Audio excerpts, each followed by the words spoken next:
All right, so today I'm doing an unboxing of this iPhone 17 Pro Max. This is going to be the orange version. And there it is. This is a very vibrant looking orange. I don't know if the camera does it justice. This is also the color of my first car, Honda Element. And on the inside, we have one more thing, which is going to be the braided USB-C to USB-C charging cable. All right, and I also got this case for it. This is going to match the color orange. And there's also like a screen protector that's already installed on this. And after lifting it up, I can remove this front cover.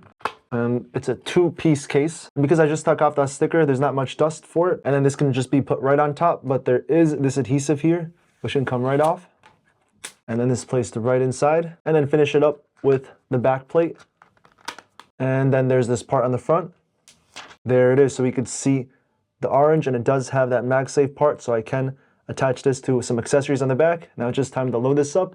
Oh, and one more thing, there is another adhesive on the back.